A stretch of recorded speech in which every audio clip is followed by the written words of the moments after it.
En algún momento tuve que haber estudiado filosofía. En algún momento tuve que haber empezado a dar clases en la facultad. En algún momento tuve que haber, para explicar el presente. ¿Sale? ¿Vale? Entonces, la necesidad no está propiamente, ¿cómo te diría? No está propiamente como si fuera una flecha desde el proceso hacia el futuro, ¿no? Sino que está desde el presente. ¿Sale? En algún momento tuvo que haber nacido mi hijo. Esa es una idea así como de determinismo.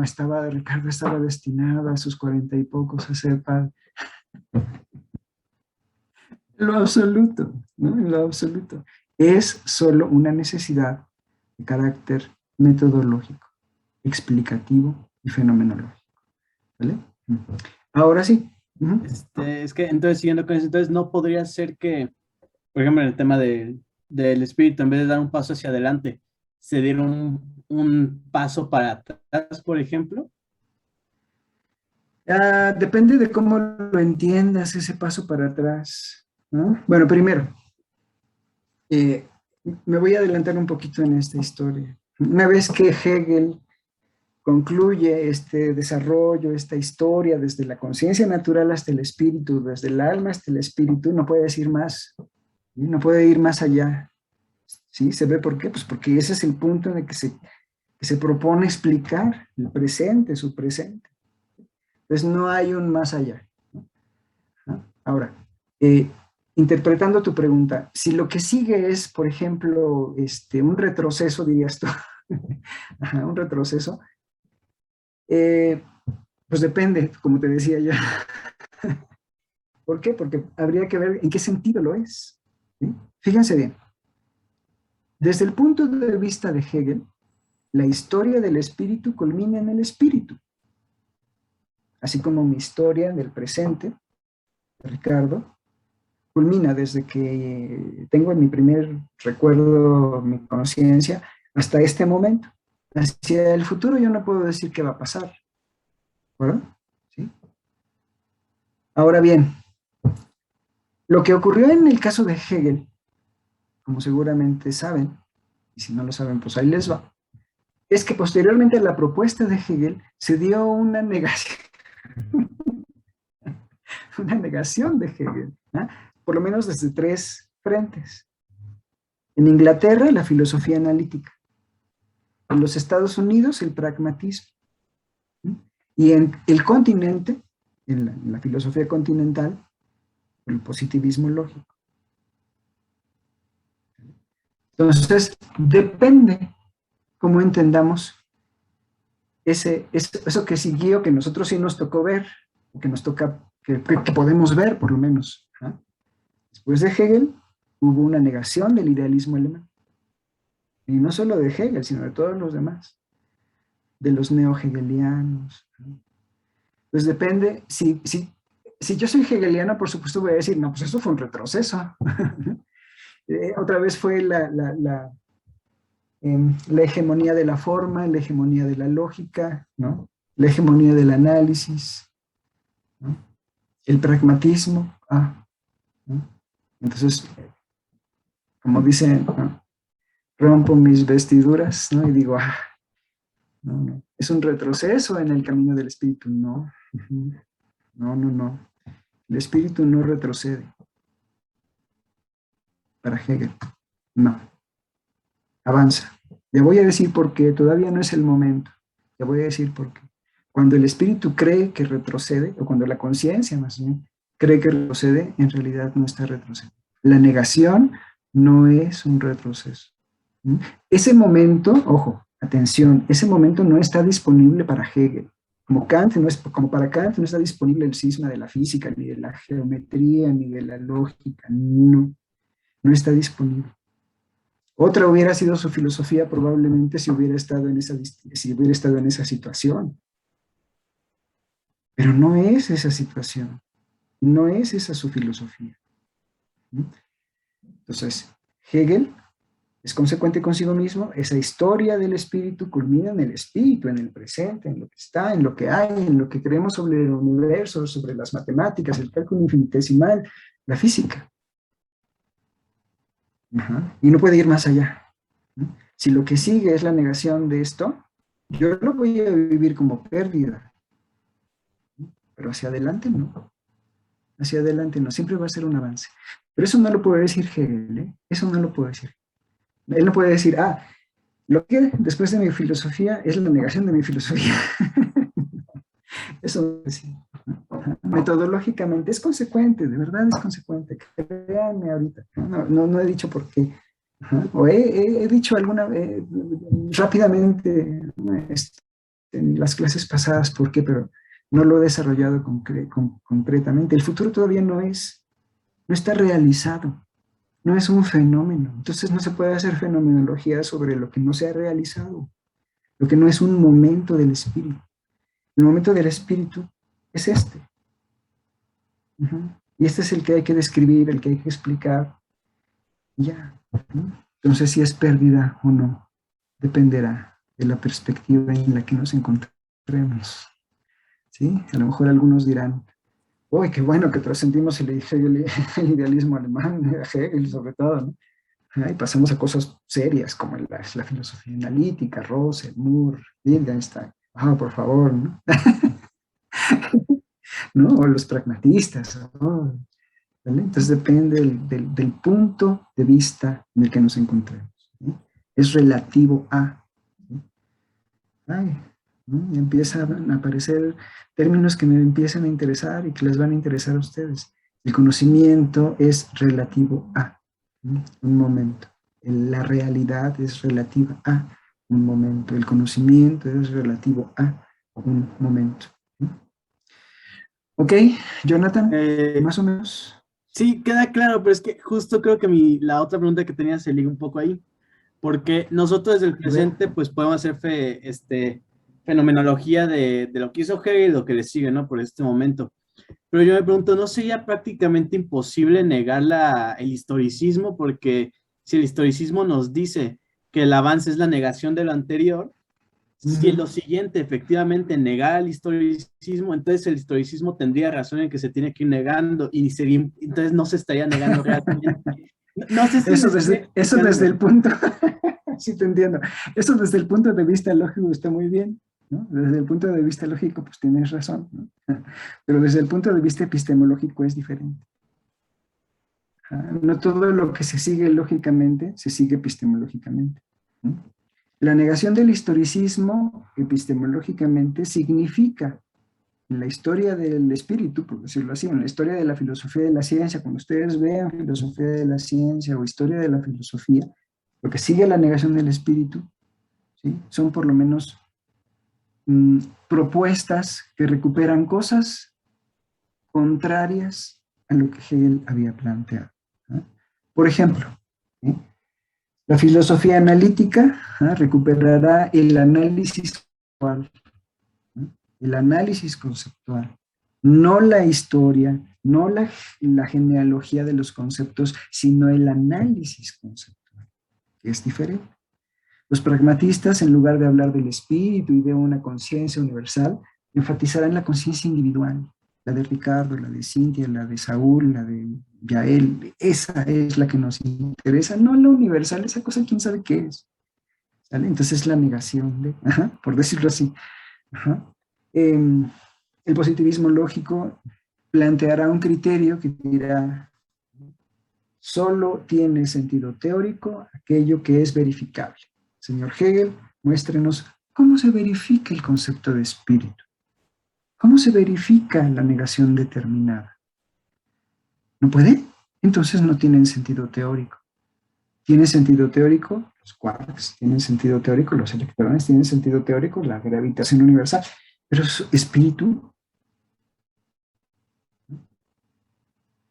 míralo, olvídalo, ¿no? Eso no tiene sentido, ¿eh? Entonces, podemos decir, en relación a tu pregunta, que la negación del historicismo, desde el punto de vista lógico, puede ser entendida, pues sí, como algo consecuente, porque él dice, pues sigue el progreso o el avance, implica la negación del historicismo es lo que sigue. Pero eso no lo puede decir Hegel, porque desde el punto de vista epistemológico y ontológico incluso, no podemos adivinar lo que viene. Y la lógica, para Hegel, está en relación directa con la ontología. Es decir, el cambio de la realidad, el cambio del mundo, está en relación directa con el método, con el movimiento de nuestro conocimiento. No se distingue de él. ¿Sí? No hay distinción entre conocer y ser. Lo que sé del mundo es lo que el mundo es. ¿Okay? Entonces, aunque se siga lógicamente que lo que sigue es la negación del historicismo y se afirme la dialéctica de Hegel, de todas formas, pues es una estrategia estrictamente lógica. ¿Sí? Interesante, pero solo lógica. Y creo que Hegel diría, hay que darle contenido, ¿no? a esa forma. Ok, Jonathan.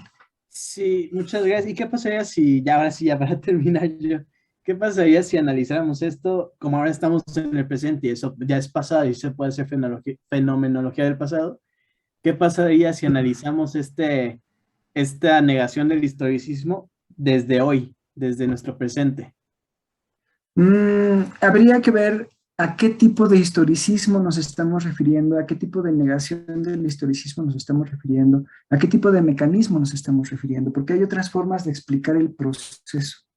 Esta no es la única, si bien es la que impactó al espíritu, la que marcó una pauta, ¿no? En la dialéctica, no es la única. ¿No? Hay otras, por ejemplo. ¿No? ¿Cuál, Ricardo? El equilibrio reflexivo, por ejemplo. El equilibrio reflexivo de Goodman.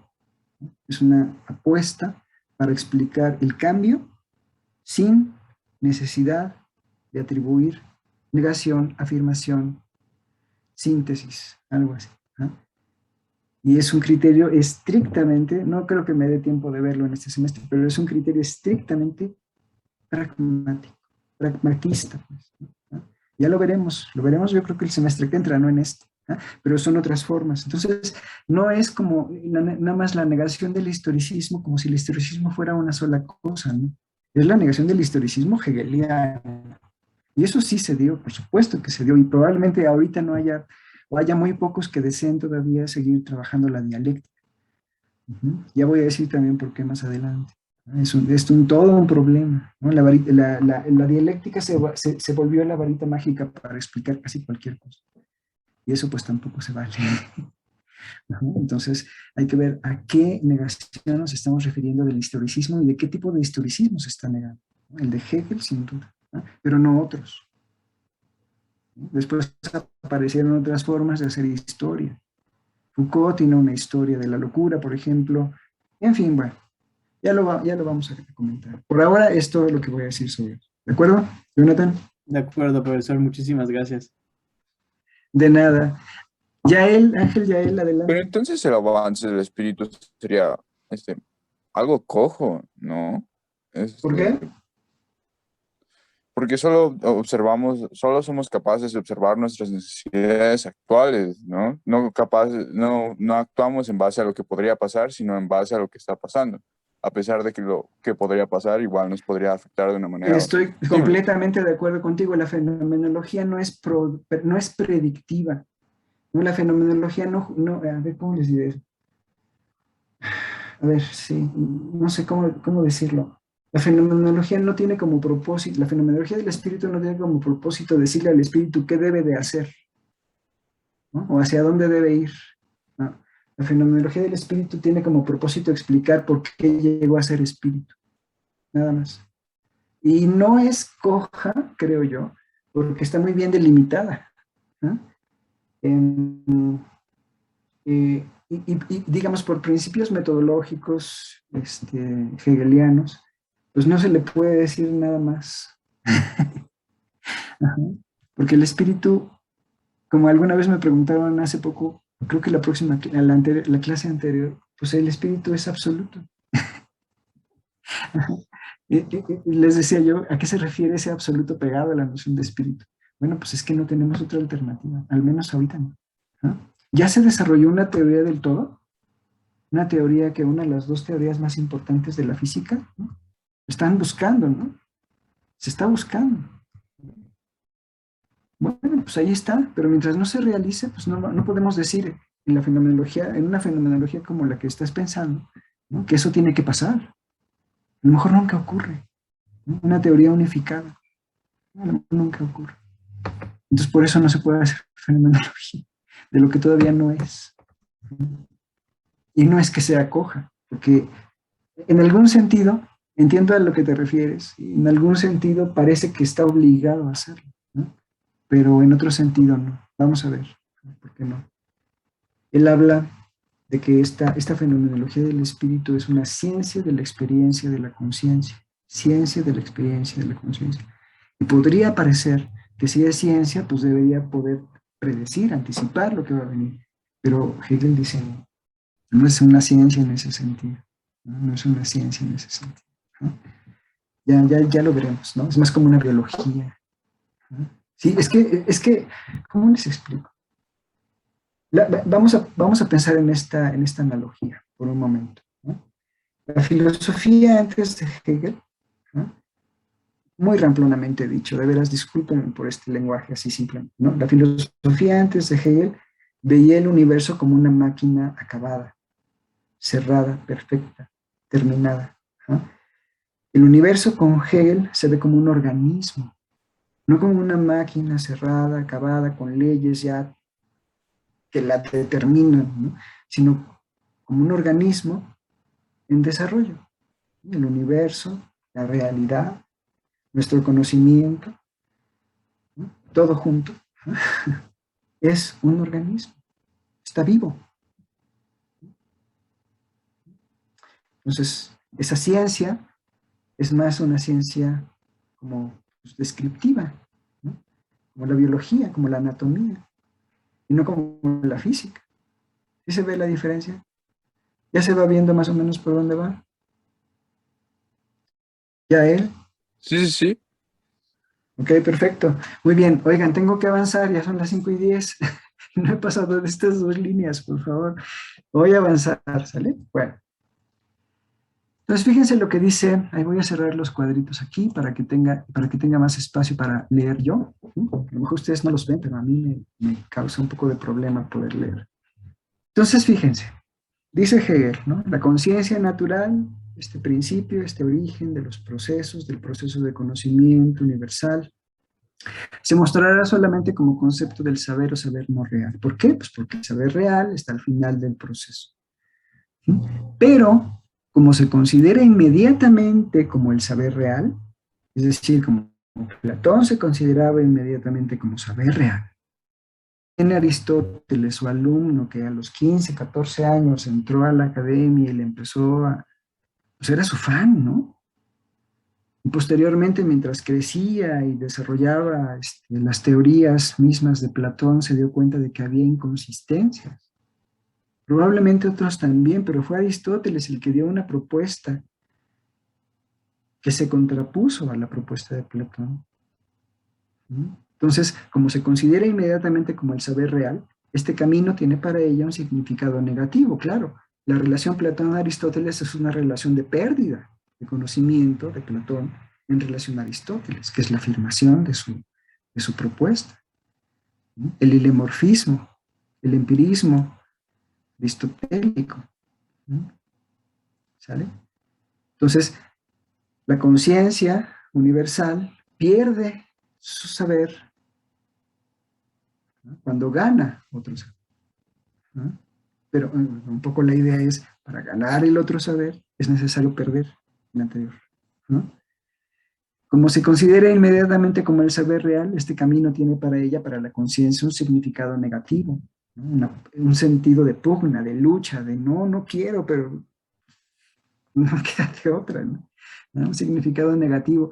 Y lo que es la realización del concepto, es decir, el concepto no real, el saber no real, se realice en el presente, o sea, que sea realizado en el presente, tiene para ella un significado negativo, y lo que es la relación del concepto vale para ella más bien como la pérdida de sí misma, ya que por este camino pierde su verdad. ¿Sí? Entendamos esto. ¿Qué es la conciencia? La conciencia es su contenido. La conciencia es lo que sabe. No sé si me pueden ver porque yo no me veo, pero imagínense que esto es la conciencia, este es el contenido de la conciencia. ¿No? Entonces, si la conciencia pierde su saber, pierde su contenido, pues se pierde ella misma.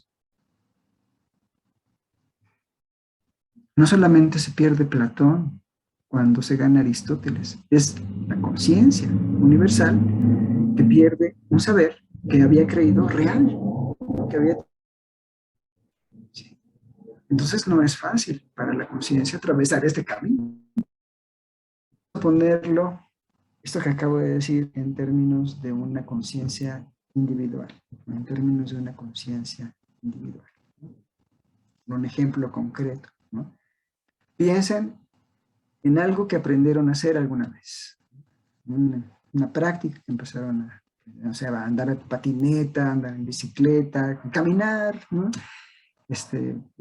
Bailar, ¿no? Cantar, tocar el bajo o la batería. ¿No? Entonces dices, pues sí, al principio cómo me costaba trabajo, ¿no? Me dolían los brazos, las manos, me salió un callito aquí, un callito allá, ¿no? Ajá, ¿sale?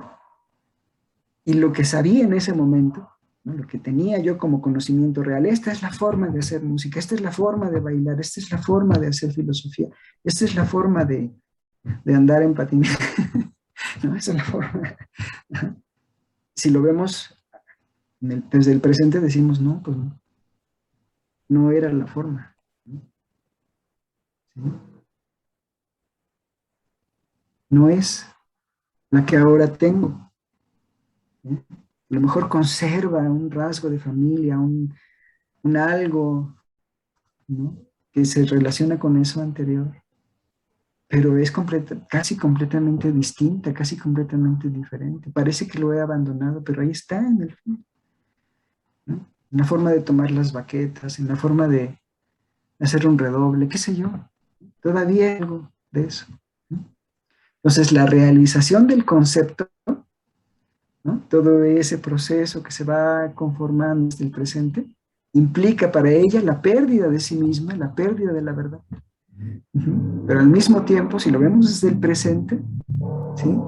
Eso que hemos perdido conforma lo que hemos ganado al mismo tiempo. ¿Sí? Ese haber dejado atrás ciertas formas, ciertas técnicas, ciertos vicios, no sé cómo llamarlos, ciertas formas no reales del saber, lo diría Hegel, ha conducido a lo que tenemos ahora. Y podemos recordar cómo lo hacíamos en ese momento, cómo disfrutábamos en ese momento. Y cómo al cambiar, cuando me dijeron, oye, no debes jalar con todo el brazo, ¿no? Sino solamente hacer como una palanquita. No, pues es que cuando aprendí a nadar a los 7 años, 6 años, me dijeron que tenía que jalar con todo el brazo. Sí, pero las técnicas han cambiado.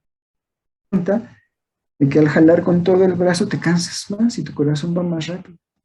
¿No? Y fíjate también lo que veo que haces, es que haces así con las piernas, tac, tac, tac, tac, tac, tac, tac, así, y no, mira, fíjate, la técnica actual nos dice que hay que hacer shu, shu, shu, shu, estiras lo más que puedas, abres el compás lo más que puedas, ¿sí? Y empujas el agua, no tienes que hacer tac, tac, tac, tac, tac, tac, tac, como un motorcito.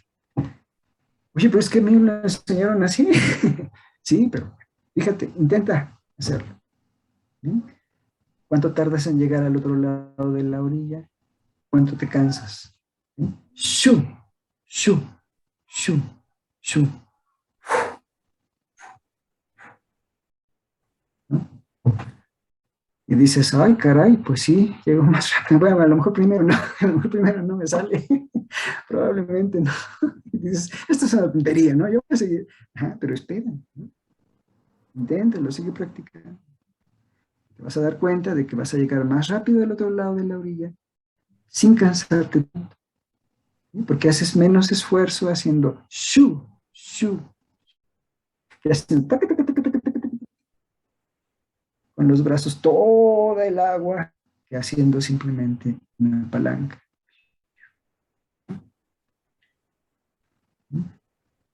¿De acuerdo?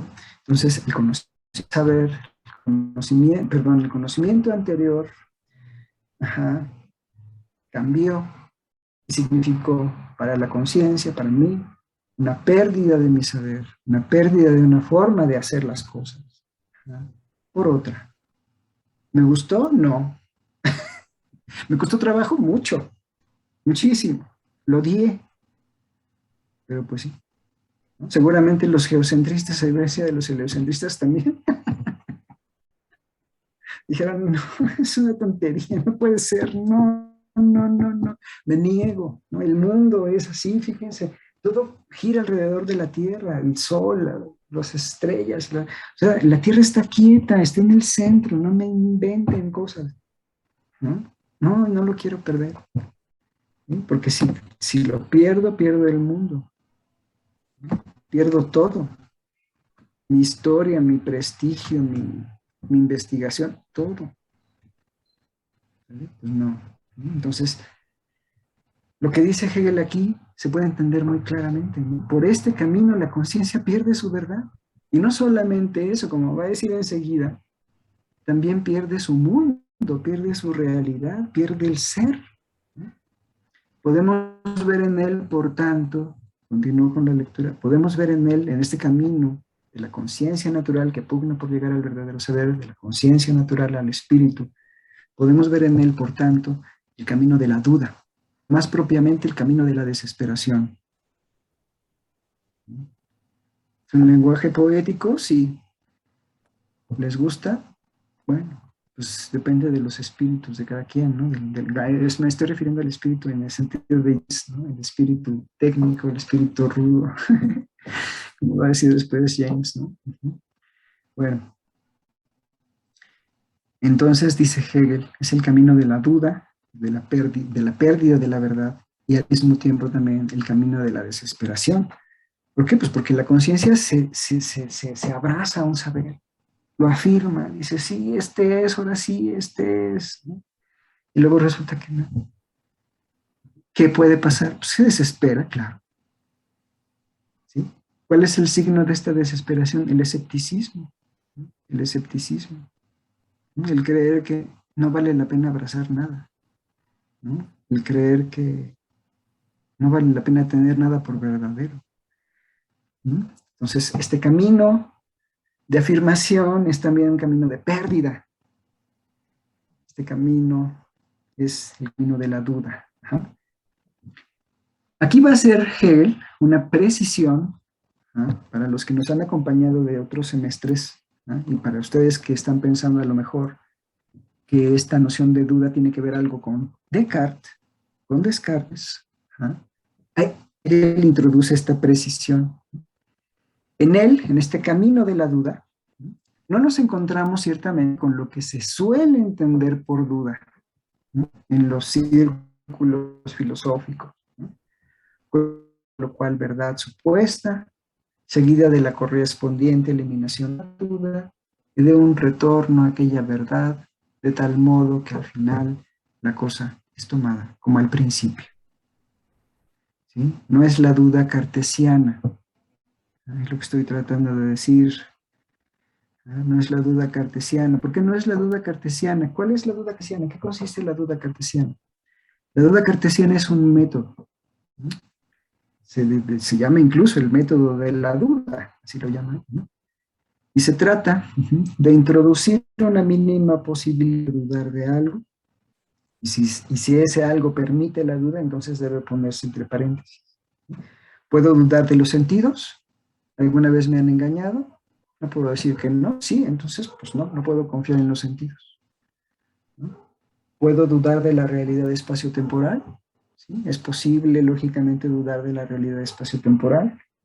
Sí, perfectamente. ¿Cómo? Bueno, pues imaginando que esto es un sueño. Si ahora estoy soñando que estoy dándoles clase, una clase sobre Hegel, ¿no? Es perfectamente posible, ¿no?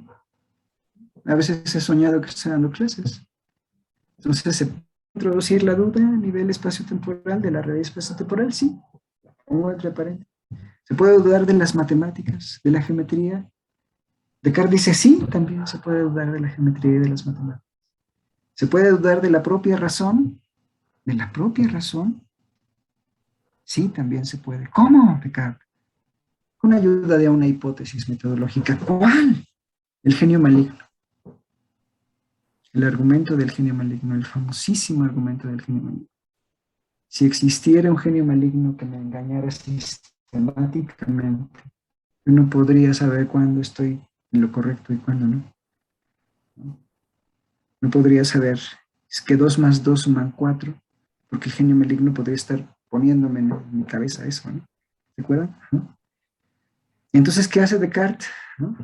Después de haber revisado todas estas dudas que al menos nosotros hemos visto, que son 4 dudas, 4 niveles de la duda metódica, lo que hace Descartes es recurrir a Dios, demuestra la existencia de Dios desde el cogito, y como Dios es infinitamente bueno, no lo puede engañar, entonces va eliminando propiamente cada una de estas dudas, tal y como dice Hegel, ¿no? Elimina la duda del genio maligno, la posibilidad real, no la posibilidad lógica. Elimina la posibilidad de dudar de las matemáticas y la geometría.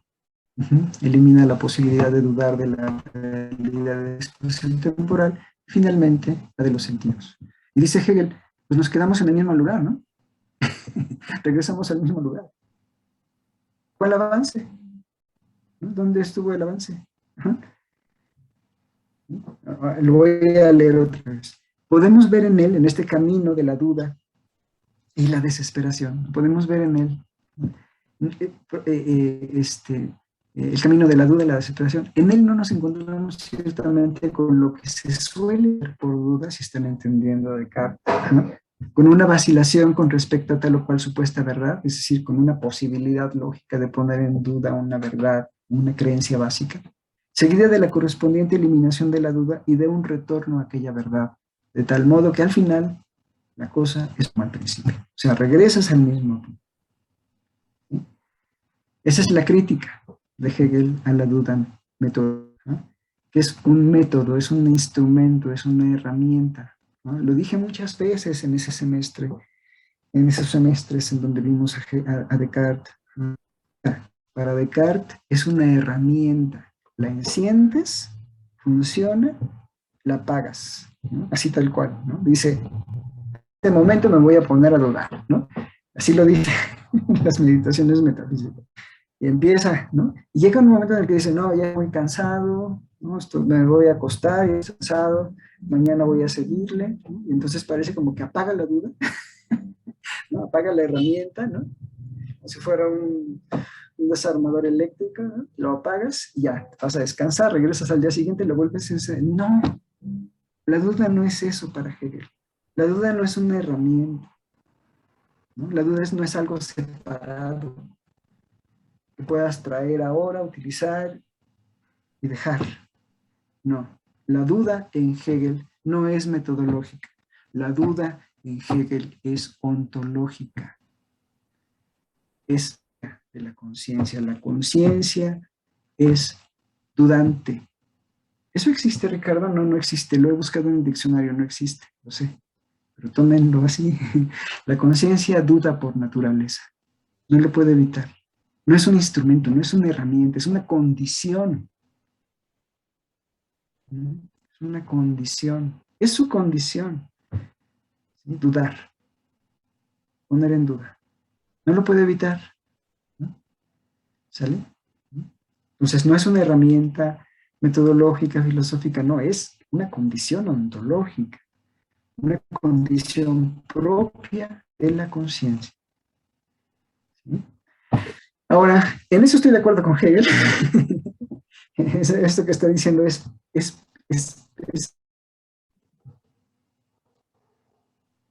pues, ¿qué les puedo decir?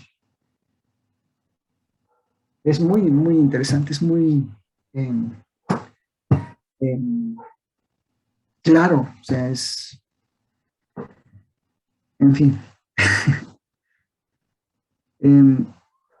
Pero en lo que no estoy de acuerdo con él, para quienes nos acompañan de otros semestres aquí, es en esta idea de que la duda cartesiana arranca, ¿no? En un punto, a ver, voy a dejar y voy a hacer esto para que me entiendan, ¿sí? lo que voy a hacer ahora, ¿cómo se hace esto? Ah, sí, ya. Compartir pantalla, pizarra. Ajá.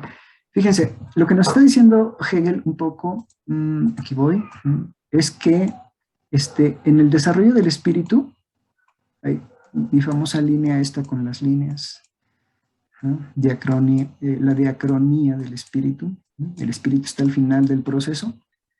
Lo que nos dice Hegel, hagan de cuenta, este es el inicio, ¿no?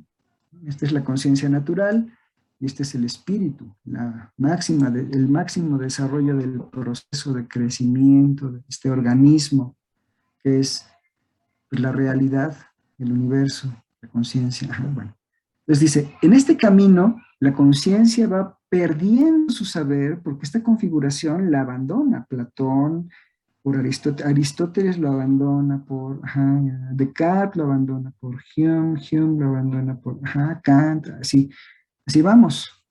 ¿Sale? Entonces dice, en este camino no voy a entender por duda algo así como, pongo en duda una creencia, elimino la posibilidad lógica y regreso otra vez al mismo punto. En eso no estoy de acuerdo con Hegel. No creo de verdad, y eso lo dije muchas veces en ese semestre que lo vimos.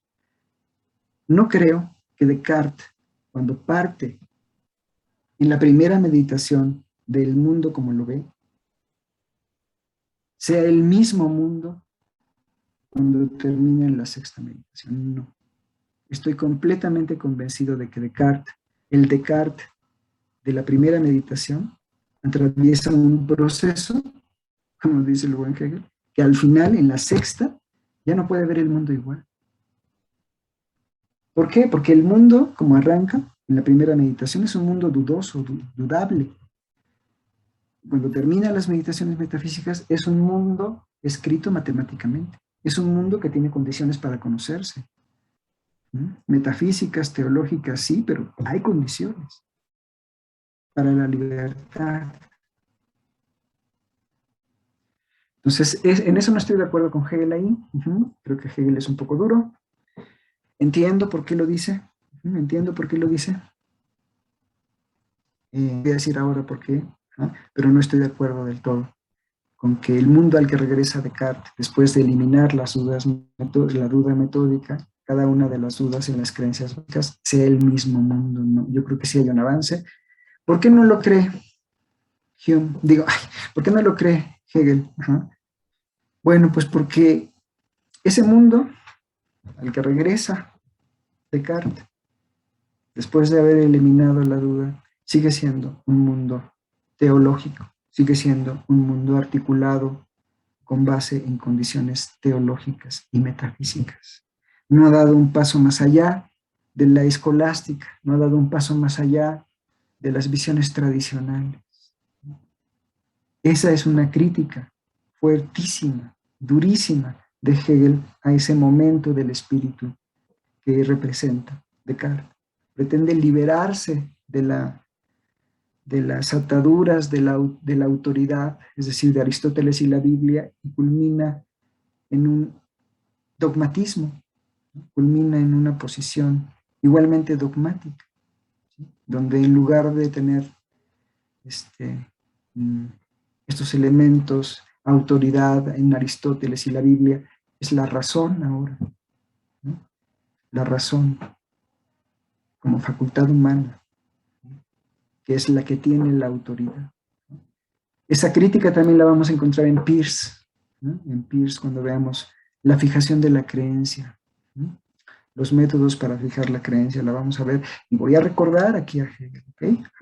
Pero por lo pronto espero que haya quedado claro, al menos un poco claro, a qué se refiere Hegel con eso. La duda, aquí, en este proceso, no es esta que arranca en un punto y termina en el mismo punto. La duda, aquí, en mi filosofía, en la fenomenología del espíritu, es una duda que arranca en un punto y culmina en otro momento. No en el mismo, sino en un siguiente momento. ¿Está claro? Esa es la duda que me interesa. Metodológica, cartesiana, dirigida casi, ¿no? Dirigida, sino una duda que parece que no va a ningún lado, que parece que no se dirige hacia ninguna parte, y que culmina en la afirmación de algo completamente distinto de esto que afirmaba antes. No sé si lo puedan ver, espero que sí. Esta es la cartesiana y esta es la hegeliana. ¿Ok? Bueno.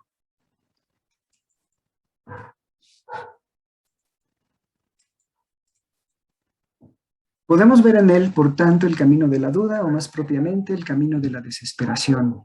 En él no nos encontramos ciertamente con lo que se suele entender por duda, con una vacilación con respecto a tal supuesta verdad, seguida de la correspondiente eliminación de la duda y de un retorno a aquella verdad, de tal modo que a la postre, al final, la cosa es tomada como al principio. La duda es aquí más bien, aquí si ustedes tienen su texto ahí físico, así escrito, no sé, en sus hojas o pueden subrayar el PDF, esta es una noción de esas que estremecen, ¿no? De esas que ponen los pelos de punta, ¿no? Esta es una caracterización de la duda brillante. La duda es aquí más bien, es decir, en mi filosofía, no la cartesiana, sino la hegeliana. La duda es aquí más bien la penetración consciente en la no verdad del saber que se manifiesta. La penetración consciente en la no verdad del saber que se manifiesta. Subrayenlo, por favor. Si en algún momento en examen o algo les preguntan, ¿qué es la duda en Hegel?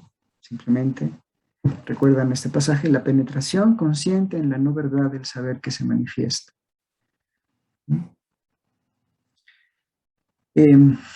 Ahora voy a explicar cada uno de estos componentes de la caracterización de la duda hegeliana. Subrayen entonces la penetración consciente en la no verdad del saber que se manifiesta, para el cual lo más real de todo es lo que solamente es en verdad, el concepto no realizado. Para el cual lo más real de todo es lo que solamente es en verdad, el concepto no realizado. Me imagino así acá atrás de mí leyendo esto, ¿qué galimatías es esto? ¿Qué trabalenguas? La verdad es que cuando yo lo leí por primera vez no me hizo sentido en lo absoluto. ¿No? Dije, A ver, espérenme, ¿cómo? La penetración consciente en la no verdad del saber que se manifiesta, para el cual lo más real de todo es lo que solamente es en verdad el concepto no realizado. ¿Por qué no suena tan raro? ¿Sí? ¿Por qué no suena tan galimatías, tan trabalenguas, tan como si fuera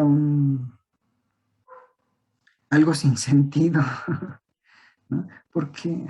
Pues porque Hegel, si ustedes se fijan, y lo ha hecho todo el tiempo, está uniendo todo el tiempo realidad y verdad, realidad y verdad. Y estos términos, no sé si me estén viendo, espero que sí, yo no me estoy viendo, ni los estoy viendo ustedes. Estos dos términos, realidad y verdad, van siempre de la mano, van siempre de la mano. A veces conforman una unidad diferenciada, o a veces están separados. Depende del momento en el que nos encontremos, el momento del espíritu. Entonces, parece muy difícil de entender esto que está diciendo Hegel, ¿no? La duda es aquí más bien la penetración consciente en la no verdad del saber que se manifiesta, para el cual lo más real de todo es lo que es solamente en verdad el concepto no realizado. ¿Sí? Parece un juego de palabras en donde verdad, realidad, ¿no? Están pasándose de uno a otro lado, ¿no? Bueno, ahora voy a pasar a explicar. La duda es aquí más bien la penetración consciente en la no verdad del saber que se manifiesta. Vamos a pensar, espero que me estén siguiendo, espero que puedan ver esto. La penetración consciente en la no verdad del saber que se manifiesta. Pensemos en Platón y Aristóteles, son autores que están viendo ahorita, ¿no? Bueno, están viendo a Platón. Les voy a adelantar un poco la historia, pero seguramente en sus clases de historia ya saben qué onda con Aristóteles, ¿no? Entonces, imagínense que Platón es este momento, ¿no? Y es la afirmación. Platón es la afirmación de un dualismo epistemológico, un dualismo ontológico o metafísico. Un dualismo epistemológico porque distingue entre conocimiento y opinión, ¿no? Conocimiento propiamente dicho, episteme y doxa, ¿no? Un dualismo ontológico también, o metafísico, porque hay un mundo empírico, un mundo, pues, el que estamos, y el mundo de las ideas, que existe de forma separada, ¿no? como una entidad distinta de esto. Sí, es la afirmación de un dualismo, ¿no? Es la afirmación, ¿no? Esa es la realidad de la conciencia universal en este momento, ¿no? Y la conciencia en este momento, la conciencia universal, ¿no? Conciencia griega, la conciencia particular griega y representada por la conciencia individual Platón, manifiestan que la realidad es así. Representa un momento en la historia del espíritu que está hasta acá. Al final del proceso, vemos a Platón y nos damos cuenta de que, ay, ¿no? Qué bonito era eso, ¿no? Qué interesante, los diálogos, qué obras tan importantes, tan bien escritas, tan, no sé, ¿no? Ok, entonces se afirma el ser o la realidad. Ay, esto pretendió ser una S. Ay, se afirma el ser o la realidad, y se afirma el saber. Saber y ser forman una unidad. Saber y realidad, o saber y verdad. El lado de la verdad es el lado de la realidad. El conocimiento es el lado del saber. Bueno, entonces se afirma esta unidad. Pero entonces, como seguramente ustedes sabrán, recuerdan, Aristóteles, el mejor alumno de Platón, de 15 años, no sé, 12, 13 años tenía cuando entró a la academia, sus padres lo mandaron a la academia que aprendiera algo bueno de la vida. Bebió de las fuentes platónicas y desarrolló una filosofía completamente opuesta. Entonces, Platón, en un momento dado, fíjense bien, en un momento dado, en algunas obras posteriores ya de vejez, ¿no? Se da cuenta o plantea, plasma problemas a su propia visión del mundo, a su propia visión del conocimiento, que muy probablemente venían de las preguntas de Aristóteles. Acá me estoy refiriendo, por ejemplo, al Sofista, ¿no? O a otros textos ya de la época tardía, en donde hace justamente lo que dice Hegel, una penetración consciente en la no verdad del saber que defendía. La no verdad del saber que él mismo había propuesto. Es el momento en el que ese mundo que había creado, que había constituido con su filosofía, empieza a tambalearse, empieza así como en el video de Korn, ¿no? A que resquebrajarse, a verse fisuras, a verse... ¿no? ¿Y quién se las hace ver? Pues Aristóteles, ¿no? Aristóteles le hace preguntas, el propio Platón decía, pero este hombre, ¿qué me está preguntando? ¿No? El propio Platón, para las cuales el propio Platón ya no tenía respuesta, ¿no? Platón se ve en una encrucijada por las preguntas que le hacía Aristóteles en relación a su noción de saber, en relación a su dualismo, en relación a todo esto. Y el propio Platón, como dice Hegel, un poco alegóricamente, un poco metafóricamente, poéticamente, hace la penetración consciente en la no verdad del saber que se manifiesta, de ese mundo que lo era todo para él, ¿no? ¿Sale? Y entonces Aristóteles plantea un demorfismo, una unidad de materia y forma. Las formas no están separadas, las ideas no están en el topos Uranus, informan la naturaleza, informan la realidad. Los principios metafísicos no son externos, no son, o sea, son parte de esta realidad. Son metafísicos porque son eternos, son absolutos, pero no están en otro lado, o sea, etcétera. Las primeras causas, igual, ¿no? Entonces el hilemorfismo se enfrenta al mismo Platón. ¿Ah? Esto visto desde el punto de vista del espíritu, pues visto desde el punto de vista de la conciencia universal, fue una pérdida del saber, de un tipo de saber, pero para poder explicar, para poder entender cómo se dio esta pérdida del saber, esta conciencia tuvo que haber hecho la penetración consciente en la no verdad del saber que se manifiesta, tal y cual dice la definición, la caracterización de duda en Hegel, para el cual lo más real de todo es solamente el concepto no realizado, para el cual Platón, ¿no?, lo más real de todo, su dualismo, el mundo de las ideas, la caverna, el mundo sensible, es solamente, en verdad, desde el punto de vista de Aristóteles, el concepto no realizado. Y más si nos vamos hasta acá, desde el punto de vista del espíritu, pues todavía menos, ¿no? Todavía menos. Entonces, la penetración consciente en la no verdad del saber que se manifiesta, y esta voy a poner una palomita, para el cual lo más real de todo es en efecto el concepto no realizado o no real. ¿Sí se ve? Saber y realidad, saber y ser conforman una unidad.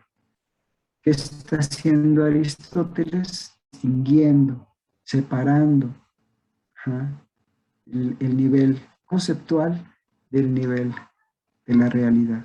La realidad es otra y el saber es otro. No es un dualismo, sino un hilemorfismo. Voy a detenerme ahora, no sé si haya preguntas por el momento, pero voy a detenerme ahora en el concepto penetración, ¿no?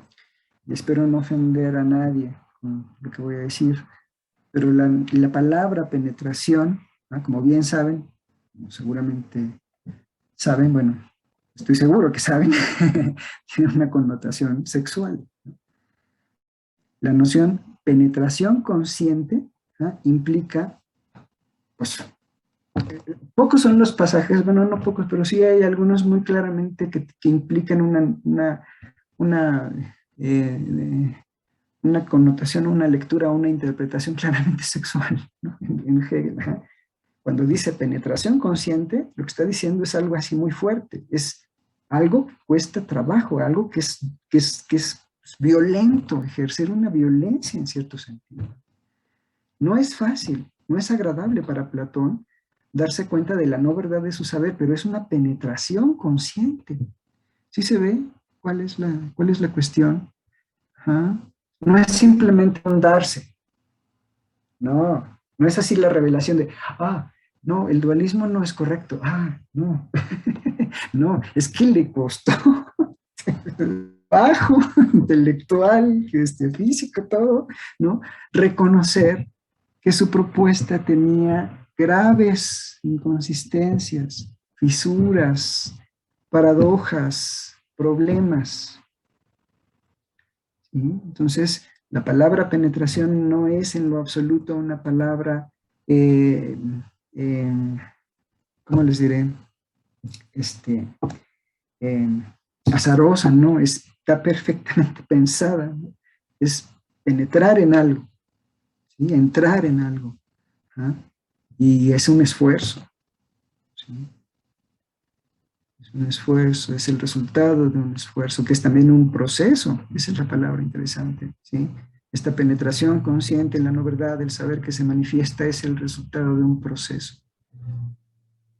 Ya no somos platónicos, ya no somos aristotélicos. Alguna vez lo fuimos, alguna vez la humanidad, bueno, el pueblo griego y muchos más representan ese momento en donde confiamos en Platón, creímos en Platón, y resulta que después apareció Aristóteles, ¿no?, que mostró que había un montón de problemas en la propuesta platónica, ¿sí? Entonces, como dice Hegel, la conciencia universal pasó por ese momento de darse cuenta que no es verdad el saber presente, y que si no es verdad ese saber presente, entonces tampoco es real el mundo que vivimos. Ser y verdad, mundo y realidad, mundo y saber conforman una unidad. Si pierdes el saber, pierdes el mundo. El mundo platónico cayó. ¿Nos gustó? No, éramos platónicos. Otro apareció. ¿Nos gusta? Probablemente no al principio, ¿no? Pero una vez que entendemos de dónde viene, una vez que entendemos cuáles eran los problemas que puso Aristóteles, y decimos, ah, caray, ¿no? Entonces ahí se da otro proceso de penetración consciente, ¿sí? De asimilación de una nueva verdad y de un nuevo... ¿Qué hora es? Faltan 10 minutos, 12 minutos. Otro ejemplo de esto que acabo de decir, por si todavía no les ha quedado claro, es el ejemplo de la relación Descartes-Spinoza. Descartes-Spinoza. Bueno, no puede estar tan al principio, más o menos como por acá, ¿no? Pues había dicho, esto es Descartes. Bueno, como sea, ¿no? Descartes también plantea un dualismo, también plantea una metafísica fundamental que le da sentido al conocimiento, que hace posible el conocimiento, pero ese Dios que le da sentido al conocimiento, que es condición de posibilidad del conocimiento, está separado del obra, es decir, está separado del mundo. Dios y universo no forman una unidad, Dios y universo están separados, como en Leibniz también, ¿no? Pero Spinoza, que es un mega fan de Descartes, ¿no? Lee con atención a Descartes, entiende a la perfección a Descartes y se da cuenta de un montón, bueno, por lo menos de un par de inconsistencias muy importantes, que él cree que es necesario arreglar, ¿no? El origen del conocimiento, el fundamento del conocimiento en Descartes es el yo, el cogito, el sujeto. Eso para Spinoza es completamente incorrecto. No puede ser el yo, no puede ser la sustancia pensante, es Dios, Dios mismo, ¿no? Y ese Dios no puede estar separado del universo, no puede estar separado de la naturaleza, no puede haber un dualismo en ese sentido, ¿no? Dios y el universo son lo mismo. Spinoza naturaliza a Dios, ¿no? O teologiza la naturaleza. No hay diferencia. El creador no está separado de su obra, forman una unidad, son la misma cosa. Esa es la condición de posibilidad del conocimiento. Entonces, dualismo, monismo. ¿Qué fue lo que pasó? Pues los cartesianos daban a Spinoza, ¿no? Porque en efecto pues, se dieron cuenta de que sí había llevado a sus últimas consecuencias el cartesianismo. Pero Spinoza pues, no brillaba. Brillaba Leibniz, Spinoza no.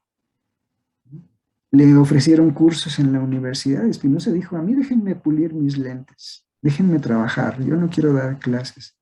¿No? Imagínense a Hume que le hubieran ofrecido cursos en la universidad. Uno hubiera dicho, pero mañana mismo voy y doy mi curso. O sea, no, ni siquiera tengo que firmar un contrato, yo voy. Hubieran enloquecido Hume si le hubieran ofrecido universidad. Y Spinoza las rechazó. Pues bueno, olvídense de eso. El asunto es que a nivel del espíritu, a nivel del desarrollo de la conciencia natural al espíritu, este momento es un momento clave. Un mundo cayó. Un mundo cayó. ¿No? El saber y el ser forman una unidad. Si introducimos problemas a nivel epistemológico y cae ese saber, entonces también cae el mundo. Ganamos otros, sí, pero ese proceso de pérdida no es fácil. Es la penetración consciente, no verdad, del saber que se manifiesta, para el cual lo más real de todo es en verdad el concepto no realizado. En verdad el concepto no realizado. ¿Dónde está? En relación a Platón y Aristóteles, ¿dónde está el concepto realizado? En Aristóteles. ¿Dónde está el concepto no realizado? En Platón. En relación a Spinoza, y este es Descartes, en relación a Descartes y Spinoza, ¿en dónde está el concepto realizado? En Spinoza. ¿Dónde está el concepto no realizado? En Descartes. Entonces, la penetración consciente en la no realidad del saber, en la no verdad del mundo. ¿Conduce a la nada? No, conduce a una configuración distinta. ¿Desde dónde lo podemos decir, Hegel? Desde el presente, afortunadamente desde el presente, pero el cartesiano que tenía el mundo y se ve cuestionado en sus fundamentos, de verdad, piensa que lo pierde todo, todo, porque además el cartesianismo es un sistema, no es nada más la geometría, no es nada más la física, es la moral. Entonces, si se pone en cuestión su filosofía, lo pierde todo, todo. Así lo ve, así lo vive la conciencia. No hay nada, nada. No, no, espérame. Desde el espíritu podemos decir, sí, sí, sí, sí, sí, hay algo, hay algo, hay algo. ¿Qué? El monismo. El monismo espiritual. No quiero eso, olvídate, no, no, yo sigo con Descartes. Yo adoro Descartes, no, yo sí sigo sosteniendo la separación.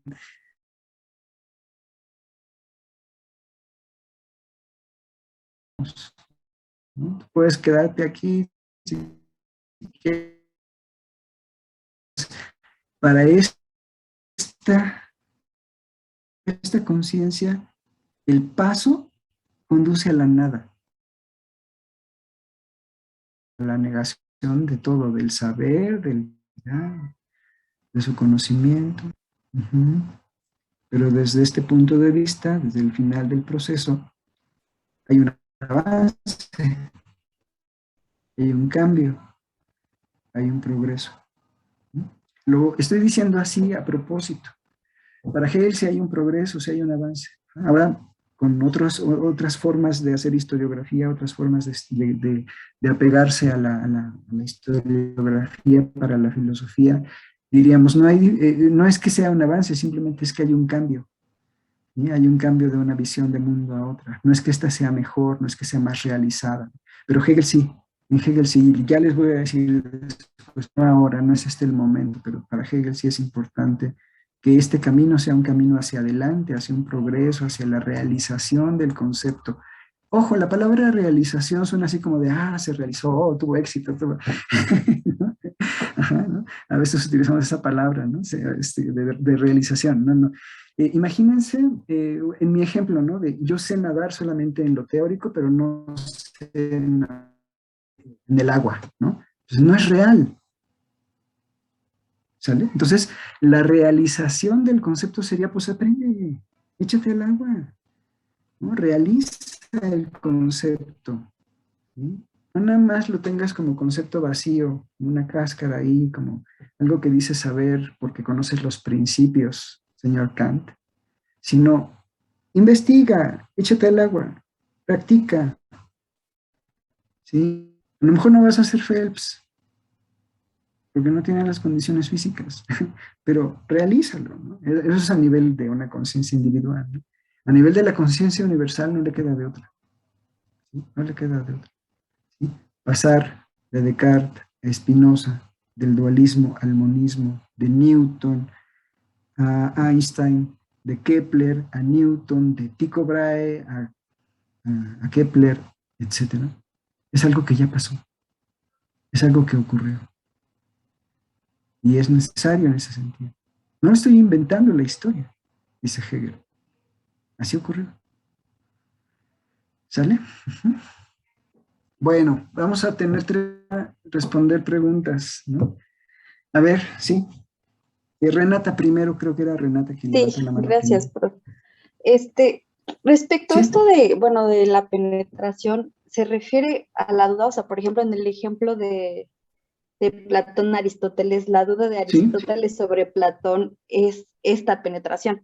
no, no, Ok. no, no, no, no. A ver, eh, Ujú. déjame tratar de explicar de quién es la penetración consciente. Es de Platón, por supuesto, ¿no?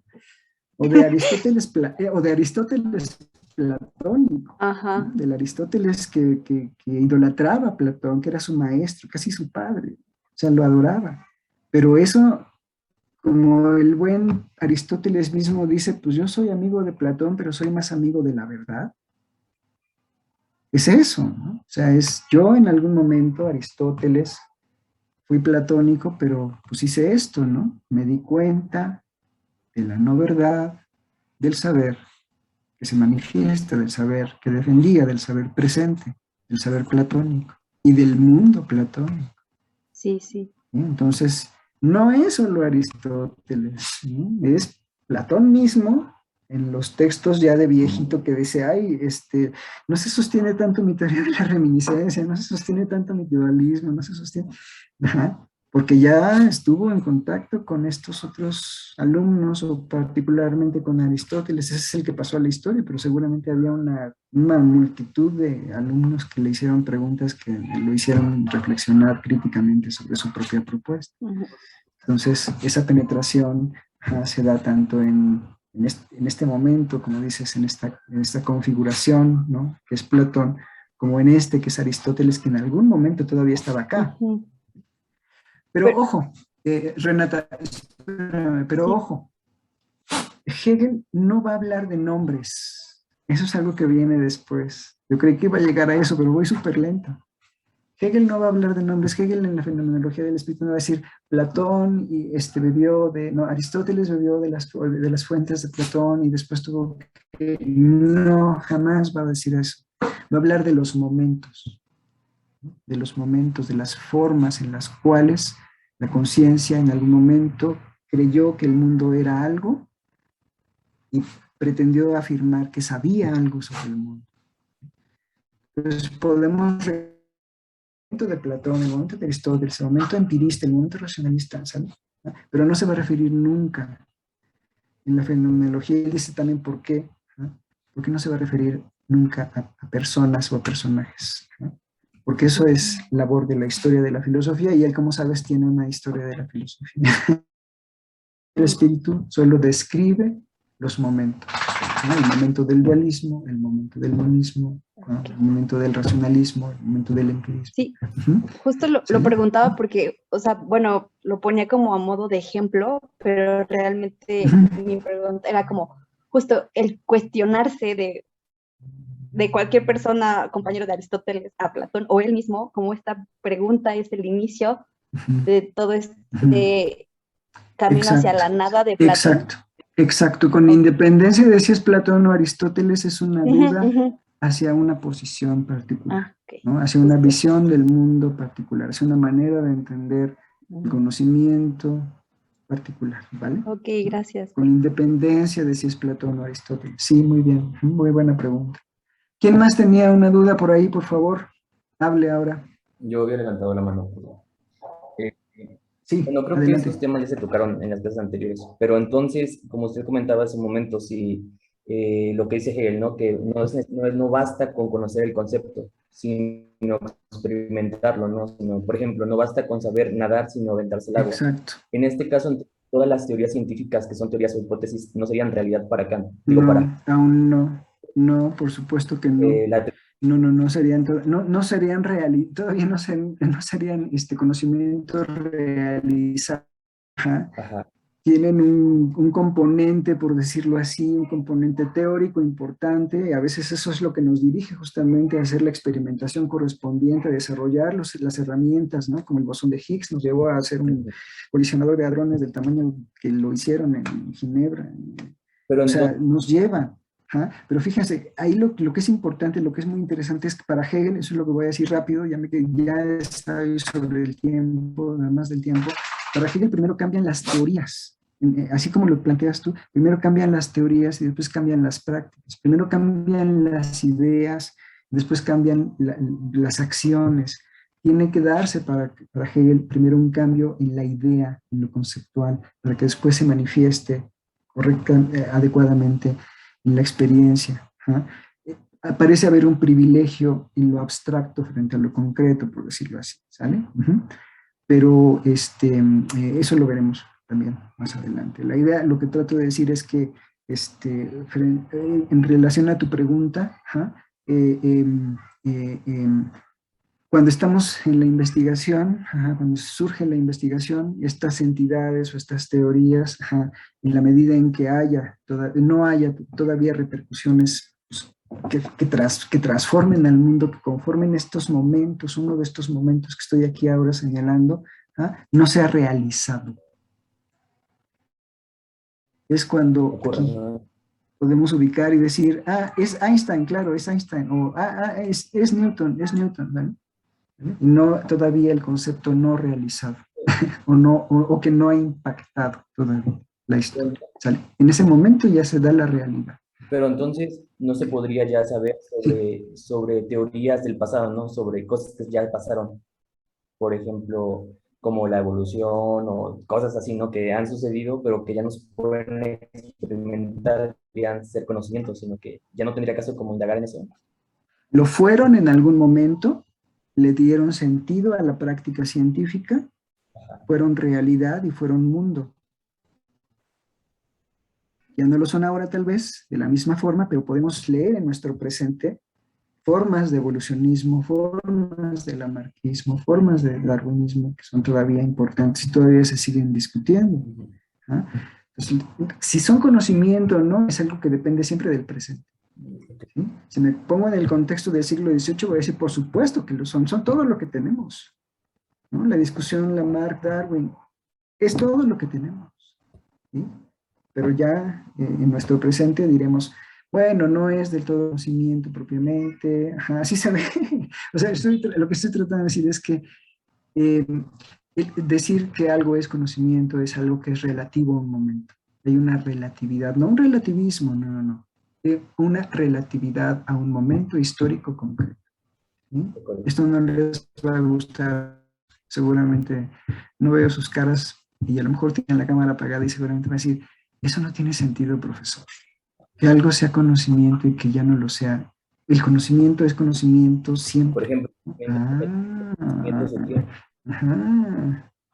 sí. Y ahora ya no lo es. Y así con los demás, ¿no?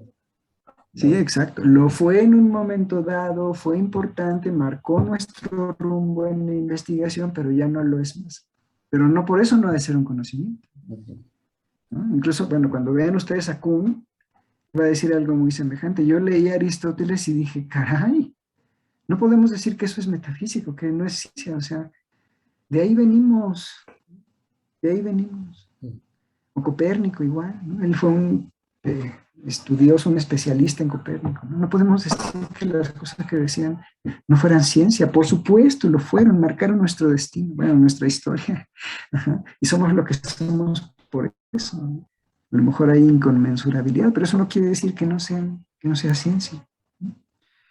En fin, chicos, no puedo responder más, porque ya estamos mucho más allá de la hora. Seguramente ya tienen otras clases. Tomás, habías levantado la mano. Por favor, anota tu pregunta y con eso empezamos la próxima. ¿Sale? ¿Ah? O ponla en el tablón, intentaremos responderla. ¿Sí? Por ahora, pues tengo que terminar la clase. Gracias. Gracias, profe. Buenas tardes. No, de nada. Buenas tardes. De nada. Que estén muy bien. Gracias, profesor. Cuídense. Gracias, De nada, hasta luego. Gracias, hasta luego. Chao, Renata, chao. Bye. Todos.